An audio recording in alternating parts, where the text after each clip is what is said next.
पहले वाले का कौन सा है 5 + 1 × 0.3 is, first of all multiply करें, जो इसका आंसर आएगा 1 × 0.3 0.3, इसमें जरा 5 ऐड करेंगे तो ये तो मेरा ख्याल है कि यार ये प्री ओ लेवल्स का बच्चा भी इसका जवाब दे दे, इवन उससे भी छोटा बच्चा इसका जवाब दे दे। 18 डिवाइडेड बाय 0.2, सेम नौयत का सवाल है, इंतहाई आसान सवाल। 18 इज डिवाइडेड बाय 0.2, जब आप 18 को 0.2 से डिवाइड करेंगे, दिस बिकम्स 18 मल्टीप्लाई बाय 10/2। ये भी कैलकुलेटर से भी हो सकता था, ना करते हाथ से भी हो जाता, फिर भी बच्चों ने गलत किया। 2 1s are 2 9s are, answer आएगा इसका 90।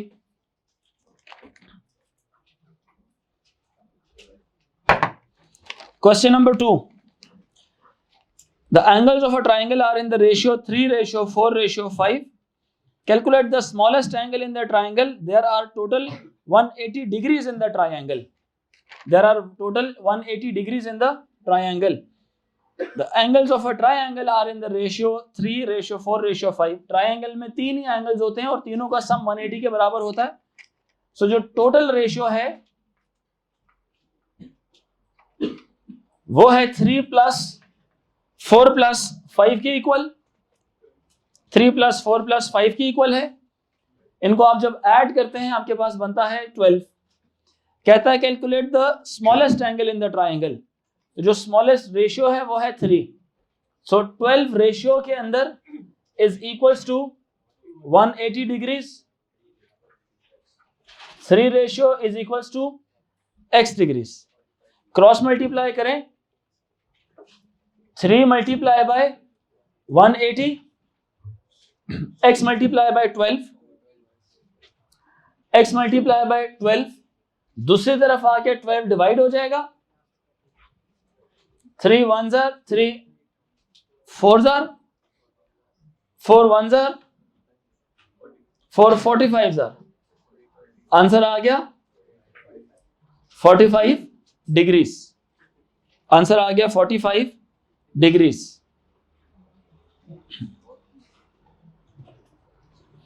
The ratio of boys to girls in the class is 4:5. The ratio of boys to girls in a class is 4:5. आपको नजर आ रहा है लास्ट रो? नाम क्या था आपका बेटा? हादिया एहसन, हादिया ज़िया, नजर आ रहा है आपको? बॉयज टू गर्ल्स की रेशियो है 4:5। There are 3 more girls than boys. Girls कितनी है? 3 ज्यादा हैं। रेशियो में कितनी ज्यादा है? 1। तादाद में कितनी ज्यादा है? 3। तादाद में 3 ज्यादा है, रेशियोज में कितनी ज्यादा है? 1। तो कहा जा सकता है कि नहीं 1 ratio is equals to 3 girls. 1 ratio किसके बराबर है? 3 गर्ल्स के बराबर है। रेशियोज में या यूनिटरी मेथड के अंदर आपने हमेशा एक स्टैंडर्ड लाइन कहीं से ढूंढनी होती है। कहीं से क्या चीज ढूंढनी है? एक स्टैंडर्ड लाइन ढूंढनी है। वो मिल जाए अगला काम आसान हो जाता है उसके बाद। अब वो अगर वो टोटल नंबर ऑफ स्टूडेंट्स पूछे हमसे, हम वो भी निकाल सकते हैं। अगर वो गर्ल्स की तादाद पूछे हम वो भी निकाल सकते हैं। अगर वो बॉयज की तादाद पूछे हम वो भी निकाल सकते हैं। तीनों चीजें आप निकाल सकते हैं। क्यों? क्योंकि एक स्टैंडर्ड हम लोगों ने क्वेश्चन में से निकाल लिया कि there are 3 more girls than boys. तो रेशियो में गर्ल्स की रेशियो 1 ज्यादा है, 1 मोर है, और तादाद में 3 मोर है। तो इसका मतलब है कि वो कंपैरिजन बन रहा है 1 रेशियो के किसके बराबर? 3 के बराबर। There are 3 more girls than boys. Calculate the total number of students in the class. Class में टोटल नंबर ऑफ स्टूडेंट्स कौन से हैं? बॉयज एंड गर्ल्स दोनों को मिला के। तो उन दोनों को मिला के 9 रेशियो बन जाएगी, इज इक्वल्स टू कितना आ जाएगा? x आ जाएगा। समझ आ रही है कि नहीं? 1 ratio 3 students, 9 ratio x students, यानी कि क्रॉस मल्टीप्लाई करेंगे 27 आंसर आ जाएगा। कितना आंसर आ जाएगा? 27 स्टूडेंट्स बॉयज एंड गर्ल्स मिला के 27 27 स्टूडेंट्स हैं। कितने स्टूडेंट्स हैं? 27 स्टूडेंट्स हैं। बात समझ रहे हैं कि नहीं?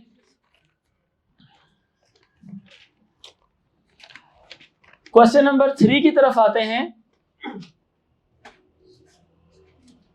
Question number 3, by writing each number correct to one significant figure estimate the value. One significant figure तक लिखना है इनको, मतलब राउंड करना है पहले, सॉल्व करना है बाद में।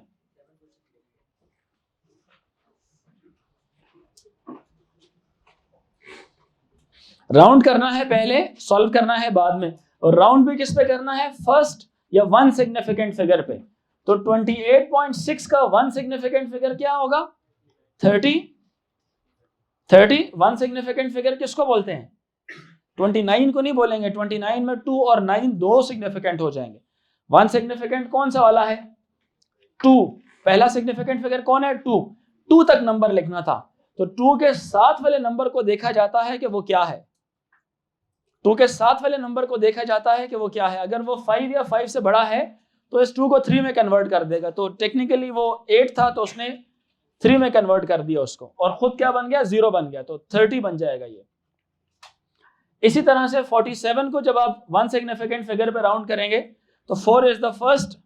4 के बाद का जो सा नंबर है उसको देखा जाएगा।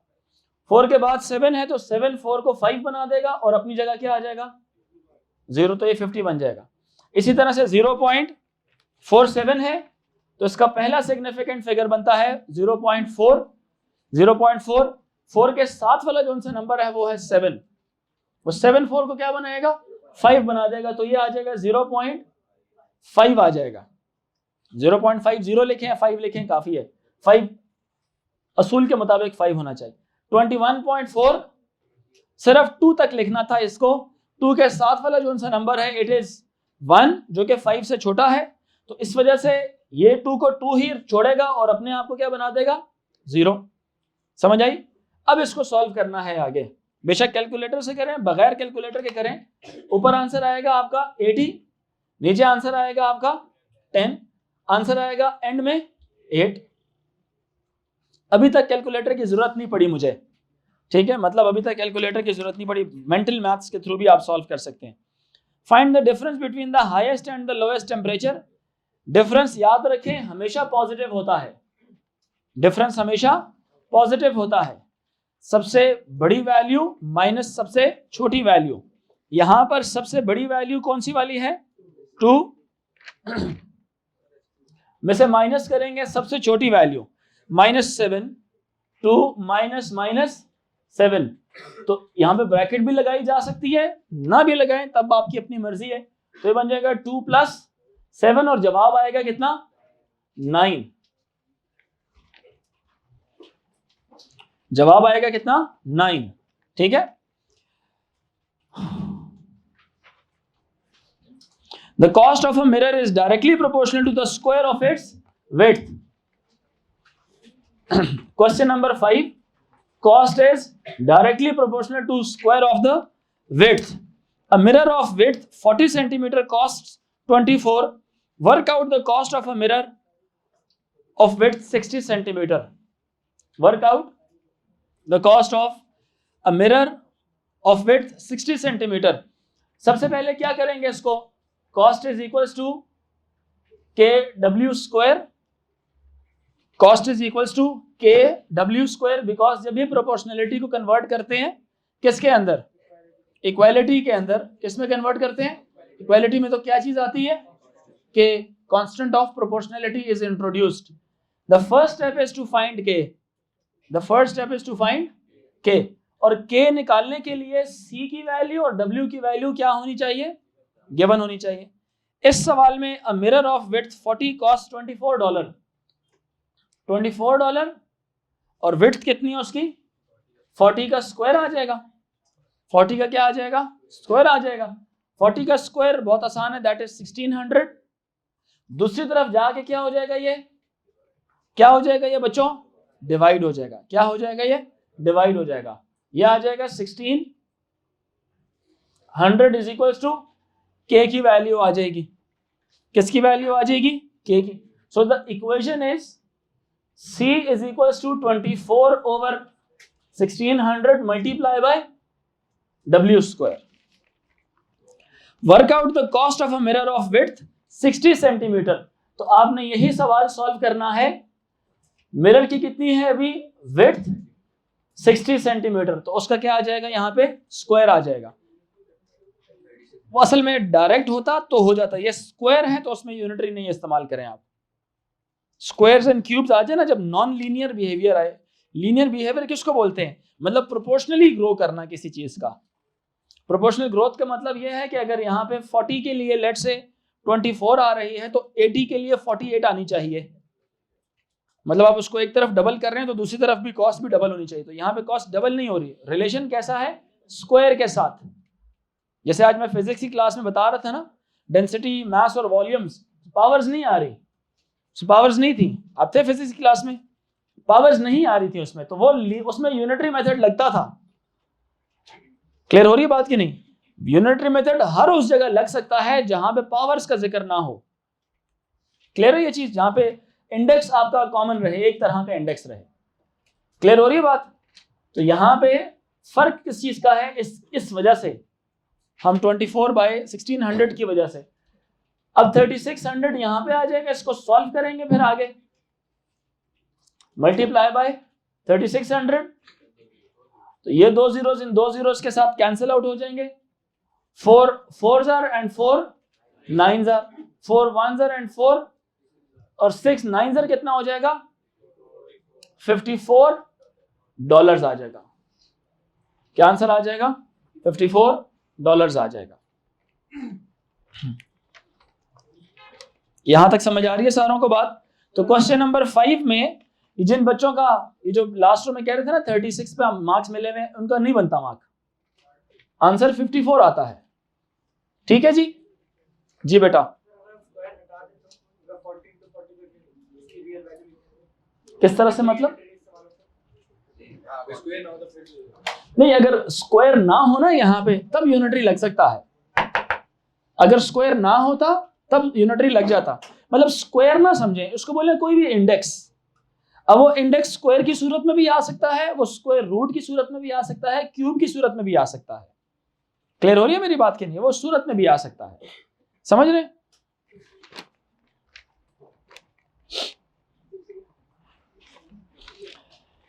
यहां तक बताएं, सबको समझ आ रही है? कोई कंफ्यूजन तो नहीं है? कोई कंफ्यूजन तो नहीं है? एक तरीके से इसको यूनिटरी से कराया जा सकता है। Are you guys ready? इसको यूनिटरी से करें, इसको यूनिटरी से करें। अगर आप सुने, ये तो था ना बिल्कुल स्ट्रेट फॉरवर्ड तरीका था। ये कौन सा तरीका था? स्ट्रेट फॉरवर्ड तरीका था। अच्छा, इसको यूनिटरी से कर रहे हैं ना, तो मैं थोड़ा सा मैथ्स के रूल्स में से थोड़ा सा आउट होऊंगा, मतलब मैथमेटिकली रॉन्ग नहीं होऊंगा, मैं रूल्स को ठीक मानूंगा, लेकिन आपने वो चीज यूं समझ लें कि एक नई चीज मैं पढ़ाने लगा हूं based upon your own request. ये स्टैंडर्ड तरीका है उसको सॉल्व करने का। पहली बात तो ये समझें जरा, इस तरीके से तो दुनिया का कोई भी सवाल हो जिसमें लफ्ज ऐसा आ जाए ना डायरेक्टली प्रोपोर्शनल, वो आप कर लेंगे इजीली सॉल्व। बच्चे मैं आपकी ना तवज्जो चाहता हूं सारे स्टूडेंट्स की, वो आप इजीली सॉल्व कर लेंगे। लेकिन यहां पे वो जो दो क्वांटिटीज है ना, वो कौन कौन सी वाली है? सी और W.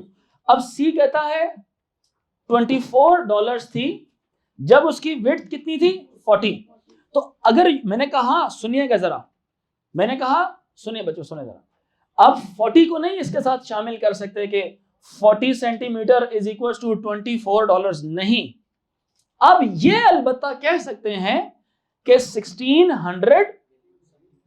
1600 centimetre square is equal to $24। मेरी बात समझिएगा, आप ऐसे कह सकते हैं कि 1600 centimetre square is equal to $24। तो कहता है कॉस्ट निकालो किसकी? 660 की। तो 60 की जगह क्या लिखेंगे आप? 3600 सेंटीमीटर स्क्वायर लिखेंगे। आपको वैल्यूज गिवन थी कॉस्ट की और विड्थ की, कॉस्ट की और विड्थ की। अब 40 नहीं लगा सकते इसके साथ, आप इसके साथ 40 नहीं लिख सकते, 40 स्क्वायर लिख दें। ऐसे क्या लिख दें आप? 40 स्क्वायर लिख दें। फिर यहां पे आप 60 नहीं लिखेंगे, आप क्या लिखेंगे? 60 स्क्वायर लिखेंगे। बात समझ आ रही है? अगर शॉर्टकट की तरह से सॉल्व करना है तो क्या लिखेंगे आप? 60 स्क्वायर लिखेंगे। क्यों? क्योंकि उसने खुद कह दिया था कि डायरेक्टली रिलेट कर रहा है बच्चों किसके साथ? स्क्वायर ऑफ द विड्थ के साथ। डायरेक्टली रिलेट कर रहा है स्क्वायर ऑफ द विड्थ के साथ। क्लियर हो रही है बात कि नहीं? वो आप फिनोमेना यहां पे डाल सकते हैं कि $24 इज इक्वल टू 40 का स्क्वायर, सो 60 का स्क्वायर इज इक्वल टू कितने डॉलर्स? X डॉलर्स आ जाएगा। वो कितना आ जाएगा? X डॉलर्स आ जाएगा। अब इस सूरत में आप यूनिटरी लगा सकते हैं। तो जिसकी यूनिटरी की कंफ्यूजन थी उसको समझ आई है बात? और किस स्टूडेंट ने इस तरह से सॉल्व किया था फॉर्मूलास के जरिए, और किस किस का आंसर ठीक आया था? बिल्कुल यही आंसर आया, बिल्कुल सही है। लेकिन क्या आपको भी ये बात समझ आई कि हम ऐसे भी इसको कंसीडर करेंगे, लेकिन क्या कब कैसे कंसीडर नहीं करेंगे? ऐसे आप नहीं कर सकते। ये क्या हो जाएगा? ये क्या हो जाएगा? रॉन्ग। ऐसे किस किस ने किया था? यस। अब आपको समझ आ गई कि गलती क्या थी? गलती क्या थी? उसका बताया हुआ रिलेशन आपने नहीं फॉलो किया। उसने क्या कहा था? कॉस्ट और ये जो दूसरी डायमेंशन है वो आपस में रिलेट हो रही है स्क्वायर के हिसाब से। किस हिसाब से? किस हिसाब से? स्क्वायर के हिसाब से। बच्चों बात समझ आ रही है कि नहीं? किस हिसाब से? स्क्वायर के। तो अब उसकी अल्फाज को जरा फॉलो करें कि ये अगर 24 होगा तो ये किसके साथ होगा? स्क्वायर के साथ। तो जब दूसरी बात आएगी वो भी किसके हिसाब से आएगी? स्क्वायर के हिसाब से। मेरी बात अंडरस्टैंड कर रहे हैं कि नहीं कर रहे? नहीं समझे सारों को? आ गई? तो यहां पे इसकी वैल्यू कंसीडर करें तो ये होगा 1600 और ये है होगा 3600। तो क्रॉस मल्टीप्लाई करें और देखना आखिर में ये फ्रैक्शन बननी चाहिए। क्या ये रेड वाली फ्रैक्शन बन रही है? 24 multiply by 36 x multiply bye 1600 दूसरी तरफ आकर क्या हो जाएगा? डिवाइड होगा कि नहीं होगा? और आप तवज्जो रखें, क्या वो वाली रेड वाली हाईलाइटेड फ्रैक्शन और ये वाली सेम है? डिफरेंट है? सेम है ना? ये वाले 2 जीरोस इन 2 जीरोस के साथ गए, 4 4s are 4 9s are 4 1s are 4 6s are और आंसर एट द एंड फिर भी आपके पास ये आ जाएगा। मेरी बात अंडरस्टैंड कर रहे हैं कि नहीं? नहीं समझ आई? इसको अदर वे राउंड समझाता हूं। अदर वे राउंड क्या? अब ये बात समझे जरा। अगर सवाल ऐसे होता, $24 इज इक्वल टू 1600 भी नहीं बल्कि यहां पे लिखता हूं 40 का स्क्वायर, 40 का स्क्वायर। अब अगर डॉलर दिए हुए हैं और आपने विड्थ निकालनी है, डॉलर दिए हुए हैं और आपने क्या निकालनी है? विड्थ। ये देखें, बात सुने, आप असल में स्टैंडर्ड तरीके से इज्तनाब कर रहे हैं ना, आप अवॉइड कर रहे हैं ना स्टैंडर्ड तरीके को, आप शॉर्टकट की तरफ जा रहे हैं। तो शॉर्टकट तो है लेकिन उसमें आपकी अकल ज्यादा रिक्वायर्ड है। फिर मेरी बात समझ रहे कि नहीं? अब जब यहाँ पे मिसाल के तौर पे उसने $54 दे दिया और आपसे इसके अगेंस्ट विड्थ मांग रहा है, इसके अगेंस्ट क्या मांग रहे हैं? विड्थ मांग रहे हैं। तो x नहीं चाहिए उसको x के स्क्वायर को कंसीडर करना है आपने। मेरी बात समझ आ रही है कि नहीं? यानी कि यहां पे आप 40 के बजाय आप क्या लिखेंगे? 1600 सेंटीमीटर स्क्वायर लिखेंगे और यहां पे आएगा x सेंटीमीटर स्क्वायर आएगा। सुनना जरा, आप क्रॉस मल्टीप्लाई करेंगे, 24 मल्टीप्लाई बाय x होगा, 54 मल्टीप्लाई बाय 1600 होगा, 54 मल्टीप्लाई बाय 1600 डिवाइडेड बाय 24 होगा। यहां से जो आंसर आएगा वो आंसर कितना होगा? कितना होगा वो आंसर? 3600 होगा। 36 क्या होगा? 100 होगा। आप सॉल्व करें, देखें क्या वाकई ये आता है। देखें जरा, 4 6 जार, 4 कितने जार? 4 4 जार, 2 3 जार, 2 2 जार कर लें, 3 1 jar and 3 1 and 18 jar. So 18 multiply by 2 कितना हो गया? 36 एंड 00 कितने आ गए? हमें 36 नहीं चाहिए, उसने 1600 की जगह यहां पे क्या आ गया? 3600 आ गया। हमें ये 3600 क्या है? ये स्क्वायर्ड वैल्यू है। अब ये W का स्क्वायर है, हमें W चाहिए था, क्या चाहिए था? W चाहिए था। तो एंड पे आप जिस तरह 1600 was in fact क्या था, ये W स्क्वायर था ना, ये 1600 क्या था यार? बात सुनो, हेलो इंसान बनो, निकम्मे। 1600 क्या था? W का स्क्वायर था। तो W क्या था इसमें फिर? 40। W क्या था? 40। W का स्क्वायर 1600 था। इसी तरह से ये जो 3600 है, ये क्या है? विड्थ का स्क्वायर। तो विड्थ खुद क्या है? 60। यानी कि आपको at the end square root भी लेना पड़ेगा फिर उसमें। क्लियर हुई मेरी बात के नहीं? यानी कि एक आपका आर्ग्यूमेंट था कि सर अगर यूनिटरी से करें, तो मैंने बताया कि यूनिटरी में आप 40 नहीं इस्तेमाल करेंगे, आप 40 का स्क्वायर इस्तेमाल करेंगे। फिर आप 60 नहीं इस्तेमाल करेंगे, आप 60 का स्क्वायर इस्तेमाल करेंगे, कॉस्ट आ जाएगी। क्लियर हुई मेरी बात के नहीं? ये तो एक आसान सी बात थी, ये समझ आने वाली बात थी। लेकिन इसमें पेचीदगी क्या थी कि अगर ये अदर वे राउंड आ जाए कि कॉस्ट और कॉस्ट गिवन हो और विड्थ और विड्थ आपको निकालनी हो अगर, तो तब यूनिटरी को कैसे इस्तेमाल करेंगे? इसीलिए मैंने कहा फिर आपको थोड़ी एक्स्ट्रा इंटेलिजेंस चाहिए उसके लिए। अगर आप इस तरीके से आप करते तो आपको स्ट्रेट अवे फॉर्मूला का फ्लो खुद समझा रहा होता कि W चाहिए तो एंड में स्क्वायर रूट खुद निकाल लेना, क्योंकि यहाँ पे W का स्क्वायर रूट है, स्क्वायर है सॉरी। आप C की वैल्यू पुट करते, 1600 मल्टीप्लाई करते, 24 डिवाइड करते, एंड पे W का स्क्वायर आता आपके पास, और फिर W निकालने के लिए दोनों साइड्स पे आप स्क्वायर रूट लेते, क्योंकि वो क्वेश्चन खुद बता रहा है कि मैं स्क्वायर हूं और मुझे मेरा स्क्वायर रिमूव करो। बात समझ रहे मेरी कि नहीं? यहां पर क्वेश्चन खुद बताता नहीं है, ये आप खुद देख रहे होते हैं कि कर क्या रहा हूं मैं सवाल। तो बाय द वे अगर आप मुझसे पूछे ना तो या तो मैं बोलूंगा कि इस सारे तरीके की प्रैक्टिस बहुत ही ज्यादा कर लो कि मेरे बराबर आ जाओ, या मैं बोलूंगा यार उस तरीके से करो, वो ज्यादा सही तरीका है आप लोगों के लिए। समझ रहे हो मेरी बात के नहीं? क्लियर हुआ? Next question number 6। Question number 6,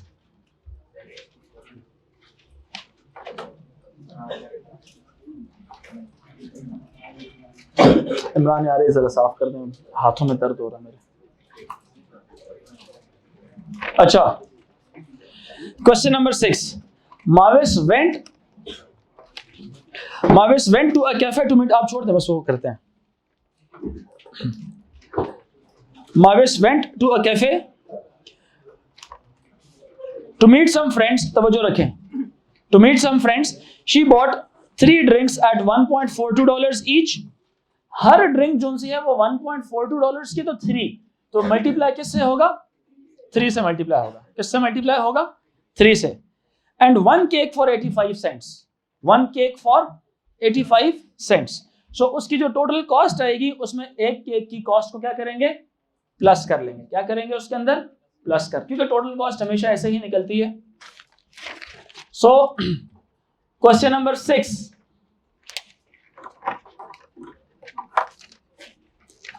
question number 6, 3 multiply bye $1.42, ये आ गई कॉस्ट किसकी? Drinks plus cake. केक की कितनी है? 85 सेंट्स, तो क्या आ जाएगा? $0.85। दोनों किस में कन्वर्ट हो जाएंगे? $0.85 में। ये आ गई किसकी कॉस्ट? डॉलर्स की। अब जब आप इसको मल्टीप्लाई कराएंगे, कहते हैं how much did she spend all together. So 3 multiply bye 2 करेंगे, आंसर आएगा 6। 3 into 4 आंसर 12, 1 कैरी आ जाएगा। 3 into 1 is 3 plus 1 carry is 4 plus 0.85। ठीक है ये बात क्या नहीं? 6 को और 5 को ऐड करेंगे 11 आएगा, 1 इधर लिख लिया, 1 कैरी चला गया, 2 और 8 हो गए 10, 10 में एक कैरी लेके जाएंगे 11, 1 इधर और 1 कैरी चला गया, तो ये आ जाएगा 5.11। अभी तक हमारा कैलकुलेटर का इस्तेमाल नहीं हुआ। She left home at 10:45 AM and returned at 1:20 PM. How long in hours and minutes? How long in hours and minutes was she away from home? AM को कन्वर्ट कर लें किसमें? 12 आवर्स में, और वो PM को भी कन्वर्ट कर लें किसमें? 12 आवर्स में। 1:20 PM कितना होता है? 1320, ठीक है। रिटर्न वो इतने पे आई है, ठीक है। ये एंडिंग टाइम है और स्टार्टिंग टाइम कितना है उसका 1045। बड़ी वैल्यू में से उसकी जो स्टार्टिंग वैल्यू है वो माइनस कर लें। यहां से एक क्या करना पड़ेगा आपको, 1 आवर उधर जाएगा तो ये बन जाएगा 60। 80 में से 45 माइनस करेंगे तो 35 मिनट्स वाली साइड पर, और ये क्या रह जाएगा 12 में से 10 माइनस करेंगे तो रह जाएगा 2 hours and 35 minutes आ जाएंगे। A cookery book states that the time it takes to cook some meat is 13 minutes for every 500 grams of meat. Her 500 gram of meat को बनाने के लिए उसकी जो सी वो लगती है जी 13 minutes for every 500 grams of meat plus 20 extra minutes. कहता है calculate the number of minutes it take to cook 1.5 kilogram of meat. दो सोर्सेज हैं इसके, एक सोर्स में आंसर 99 लिखा हुआ और एक में आंसर 59 लिखा हुआ है। तो जो असल बात मुझे समझ आती है उसके मुताबिक 59 था। रीजन उसकी ये है, सुनिए रीजन उसकी ये है क्योंकि उसने सेंटेंस के अंदर ना थोड़ा ब्रेक दिया हुआ है। ब्रेक कैसे, उसने कहा 13 minutes for every 500 grams of meet. सुने 500 ग्राम्स ऑफ मीट, उसको फिर डायरेक्टली ऐसे ही कहना चाहिए था ना कि वो इस्तेमाल होता है, मतलब 13 प्लस 20 33 मिनट्स इस्तेमाल होते हैं। जरा लॉजिक समझिएगा एज ए मैथमेटिशियन। वो डायरेक्टली ये बात कहता ना कि 33 मिनट्स लगते हैं 500 ग्राम्स के लिए, तो 1.5 किलोग्राम्स के लिए कितने लगेंगे। लॉजिक समझ आ रही है, मतलब मल्टीप्लाई कर दे, simple. Are you guys getting my point के नहीं? आप उसको मल्टीप्लाई कर दें, आंसर आ जाएगा, सिंपल। कैसे? उसको टेक्निकली ये कहना चाहिए था कि जी 33 मिनट्स इस्तेमाल होते हैं 500 ग्राम्स के लिए, तो 1500 ग्राम्स के लिए कितने मिनट्स लगेंगे। क्या वो आपसे सिर्फ 1.5 केजी को ग्राम में कन्वर्ट करना सीख रहा है? नहीं, ये टेक्निकल सवाल, मतलब मुझे समझ नहीं आता ये, ठीक है। सो ये ऐसा नहीं हो सकता कि 1500 gram is equals to x minutes. यहां से करेंगे तो डायरेक्टली देखें, ये 3 टाइम्स है, ये 3 टाइम्स है, इसको डायरेक्टली क्या कर दो 3 टाइम्स। तो फाइनल ईयर का तो सवाल 2 नंबर का तो हो ही नहीं सकता, फिर कितने नंबर का था ये। अगर तो ये बात होती तो मैं कभी भी 2 नंबर का सवाल ना देता, ये 1 नंबर का होना चाहिए था। कि आप सिर्फ क्या कर लें 33 मिनट्स 500 किलोग्राम, तो 1.5 किलो जोन से ना 3 गुना ज्यादा है, तो ये भी 3 गुना ज्यादा आएगा, 33 मिनट्स आ जाएगा, मल्टीप्लाई बाय 3 99 हो जाएगा। तो कोई मैथमेटिकल जहन तो इस्तेमाल ही नहीं किया, माइंड तो यूज ही नहीं किया। क्या ख्याल है, कोई टेस्टिंग तो हुई नहीं बच्चे की। तो असल बात ये बनती है यहाँ पे, मतलब 99 इसलिए ठीक कंसीडर कर लिया गया कि एक सोर्स जहां से क्वेश्चन कॉपी किया गया था उस सोर्स ने आंसर 99 लिखा हुआ था, तो इसलिए बचत हो गई है, बचत हो गई है आप लोगों की, ठीक है। लेकिन असल इसका आंसर 59 है, ये याद रखें, ठीक है। जिन बच्चों ने 59 लिखा है उनका आंसर ठीक है, जिनका 99 है उनको लक के ऊपर मिल गया नंबर, ठीक है। ये मैंने एग्जैक्ट सवाल क्लास में भी कराया था, ये एग्जैक्ट सवाल होमवर्क की वर्कशीट में भी हुआ हुआ है, मुझे याद है ये सवाल, ठीक है। और उसका आंसर 59 ही आया था, सॉरी। और फिर जो जिसका 99 है ना वो इसको ठीक करें। मैं फिर इसकी रीजन देता हूं और सारे बच्चे मैं चाहता हूं सुने मेरी बात। देखें, कहता है calculate the number of minutes it took to cook 1.5। तो इसमें एक चीज को यूनिटरी के हिसाब से सॉल्व करें, उसमें 20 ऐड करें। एक मिनट, सो आप लिखें यहां पे 13 minutes 500 gram 1500 gram equal to x minutes. Cross multiply कराएं, इसको क्रॉस मल्टीप्लाई कराएं, ये 3 टाइम्स आ जाएगा इसका। डायरेक्टली देखें ना 3 टाइम्स है तो ये भी कितना हो जाएगा 3 टाइम्स। लीनियर बिहेवियर इसको बोलते हैं, सुने, लीनियर बिहेवियर इसको बोलते हैं, जिसमें आप स्ट्रेट बस क्रॉस मल्टीप्लाई कर रहे होते हैं कि ये चीज जितनी बढ़ रही है वो चीज भी उतनी ही बढ़ेगी। पिछला जो केस था स्क्वायर वाला, उसमें ऐसे नहीं होता, होता डायरेक्ट ही है, लेकिन इतना लीनियर ग्रोथ नहीं होती। जैसे यहाँ पे after every 500 grams 13 minutes extra लगेंगे। क्या ख्याल है, मेरी बात समझ रहे कि नहीं? After every 500 grams 13 minutes extra लगेंगे। हर दफा ऐसे नहीं होता, कभी स्क्वायर आ जाते हैं, कभी क्यूब्स आ जाते हैं, कभी स्क्वायर रूट्स आ जाते हैं, तो वहां पे आपका बिहेवियर उसके हिसाब से तब्दील होता है। मेरी बात अंडरस्टैंड कर रहे हैं कि नहीं? खैर, यहां पे हम लोगों ने निकाल लिया, x की वैल्यू आ गई थी कितनी 39 मिनट्स प्लस 20 मिनट्स एक्स्ट्रा, जिसको आप लोगों के घर में क्या कहा जाता है, दम लगाना, दम पे रखे हुए चावल बोलते हैं ना, इस तरह से कोई लफ्ज। 500 ग्राम के हिसाब से 20 था ना, 300 ग्राम के साथ तो 60 भी हो सकता है ना। नहीं, नॉर्मली ऐसे नहीं होता। बस बेसिकली वो जो यहाँ पे मैं आपको बात बता रहा हूँ कि अगर जो हमारा आर्गुमेंट डिस्कस हो रहा है, सेंटेंस के ऊपर जरा गौर करें। 13 minutes for every 500 grams, 13 minutes for every 500 grams उसको कुक करने में लगते हैं, उसके अलावा 20 एक्स्ट्रा मिनट्स लगा लेता है वो उसके अंदर अगर डालता ना तो सेंटेंस ऐसे ना बताता। वो कहता है कि जी पहले वो अलग से एक्सप्लेन करता, कुक करना है और साथ उसको एक्स्ट्रा मिनट्स देने हैं, तो it takes 33 minutes to cook 500 grams. Sentence ऐसे होता, मतलब बेस्ड अपॉन हिस्ट्री बता रहा हूं मैं आपको, अभी तक जितने भी ऐसे क्वेश्चंस आए हैं उन सब के अंदर ये वाली बात, इस बात को उसी तरह से ट्रांसलेट किया गया है जैसे मैं करवाना चाह रहा हूं आपको। एक एग्जाम्पल नहीं है ये, बेशुमार एग्जाम्पल्स आपको इस तरह की मिलेंगी। ठीक है ये बात, और सब में जो सा ना यही तरीका अडॉप्ट हो रहा है। क्लियर है? अच्छा, सो इसका आंसर आएगा 39 plus 20 minutes which is equals to 59 जी। हाँ, जिनके नंबर लिखा सर मामा ने वो 59 जिनका आंसर था वो ऐड हो जाएंगे। अच्छा जी, क्वेश्चन नंबर 8, क्वेश्चन नंबर 8 की तरफ आए।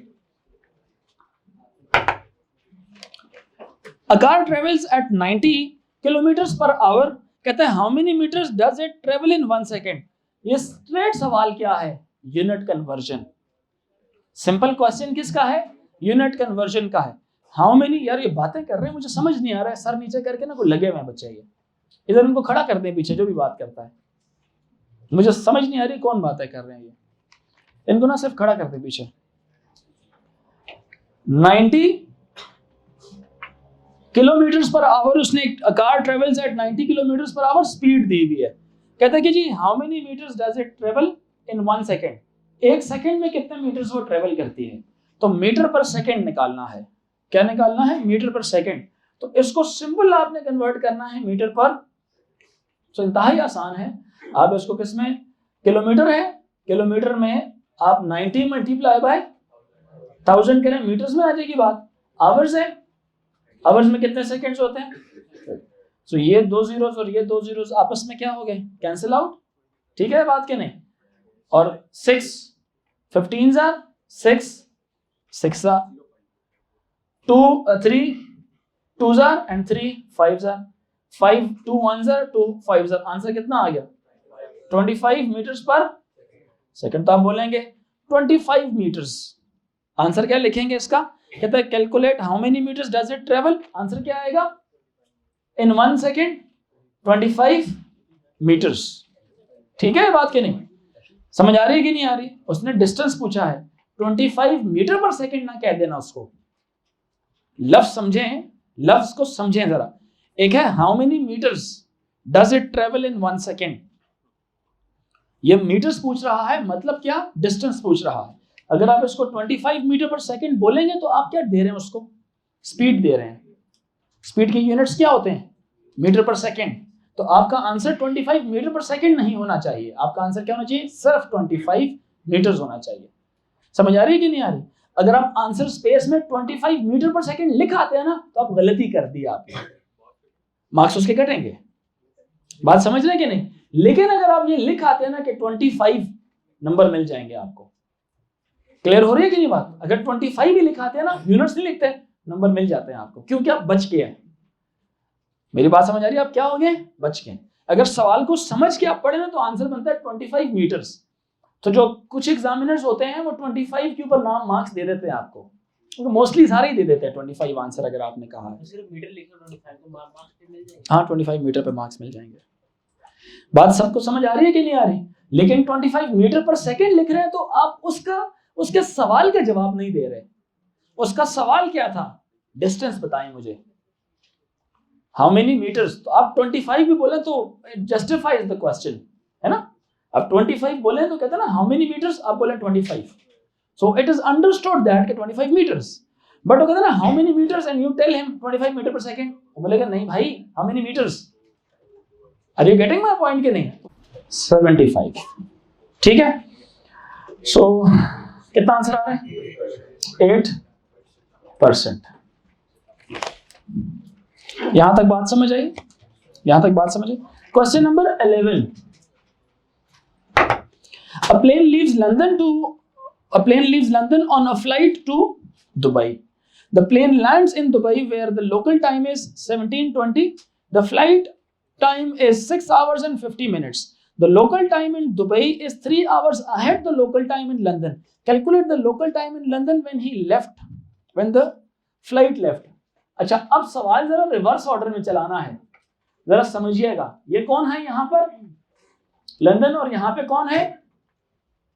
दुबई। दुबई ऑलरेडी 3 आवर्स क्या है बच्चों? अहेड। इसका टाइम क्या है? 3 आवर्स। इसका मतलब 3 आवर्स का मतलब क्या होता है? प्लस 3 आवर मींस अहेड, ठीक है। The plane lands in Dubai कितने बजे?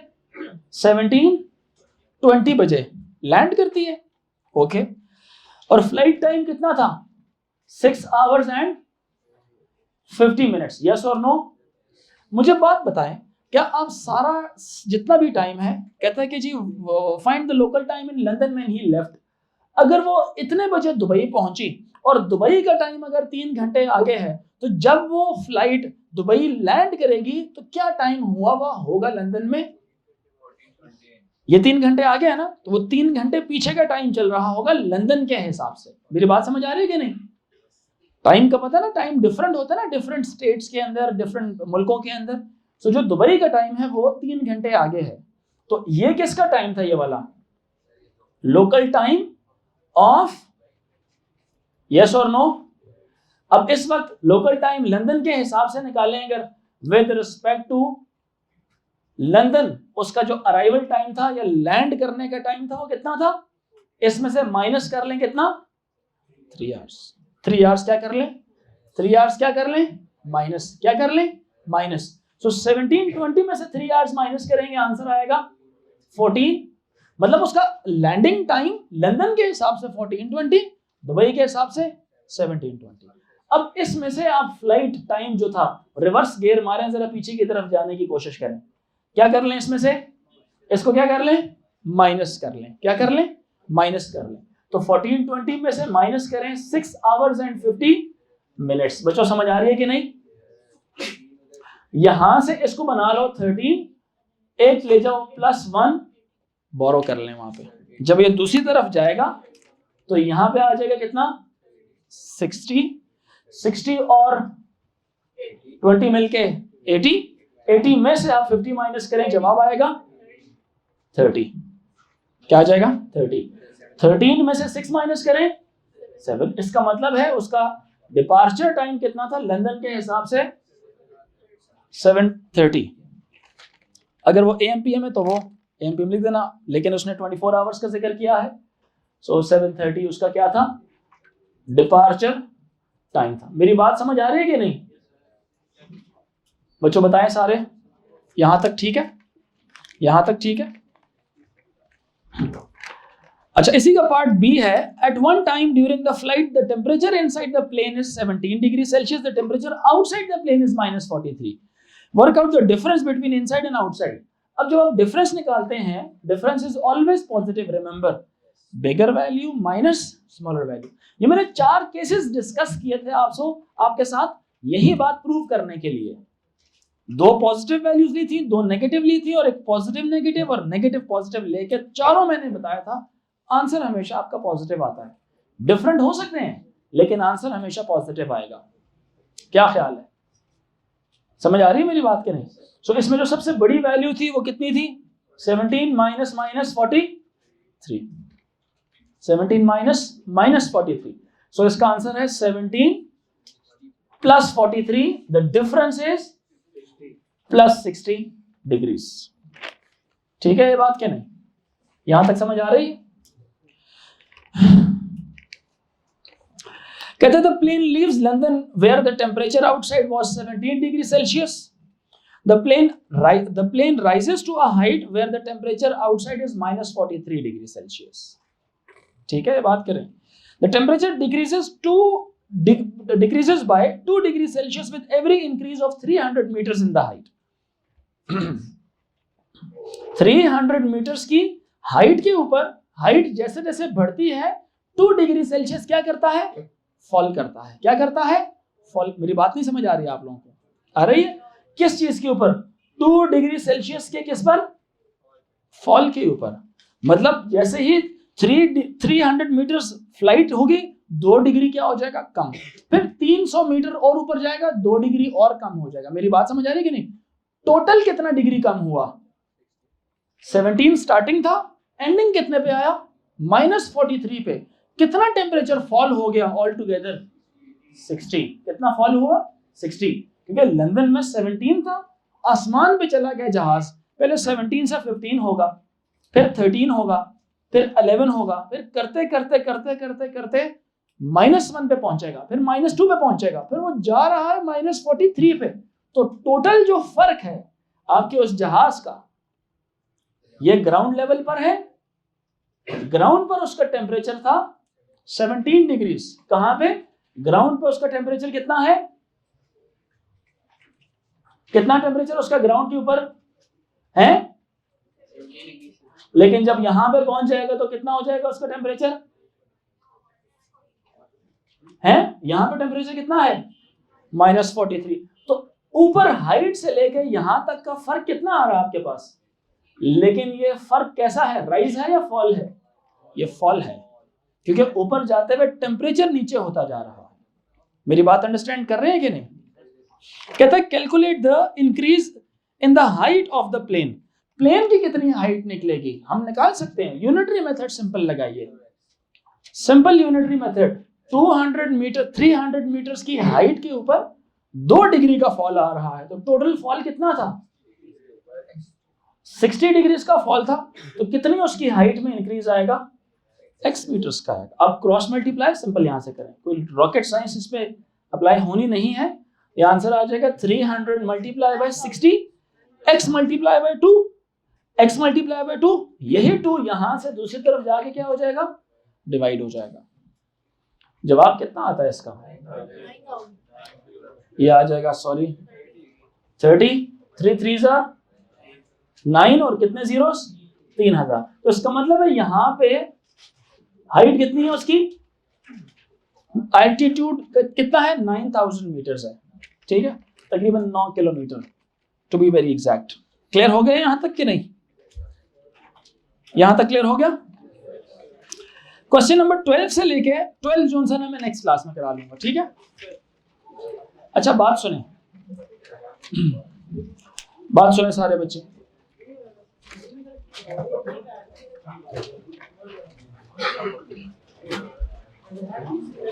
Listen everyone.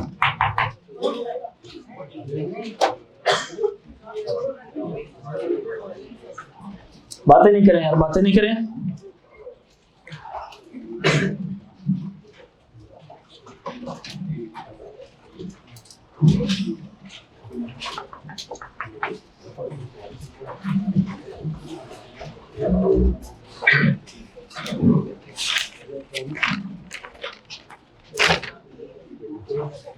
जिसका ए ग्रेड है उसकी पेनल्टी ये है,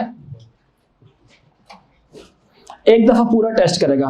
पहले क्वेश्चन नंबर 1 से लेके एंड तक पूरा टेस्ट सॉल्व करके लाएगा.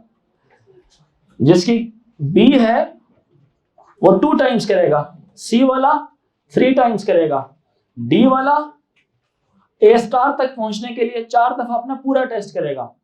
1 time full test solve. Shortcuts नहीं मारने, सिर्फ आंसर लिख के आएंगे ना, वो नहीं एक्सेप्ट होगा. पूरे प्रोसेसेस के साथ, ठीक है, ताकि आप मार्क्स 40 में से 40 अचीव करें. ठीक है ना. ई वाला 5 टाइम्स करेगा, यू वाला 6 टाइम्स करेगा, यू वाला 6 टाइम्स करेगा. ठीक है, ए स्टार वाले की बख्शिश है. ये काम कल चेक कराना है सारे बच्चों ने. बात सुने, बात सुने, बात सुने, बात सुने. ऐसे नहीं करना कि जो सवाल गलत है सिर्फ वही. पूरा टेस्ट पूरा टेस्ट सॉल्व करके आना दोबारा आपने। सॉरी, मार्क्स 40 में से 40 टोटल मार्क्स हैं, जिसके लेस देन 36 वाले, लेस देन 32 वाले, लेस देन 28 वाले, लेस देन 24 वाले, लेस देन 20 वाले। 32 ए ग्रेड है। परसेंटेज निकाले ना आप लोग, परसेंटेज निकालें, आप 10 दफा करेंगे।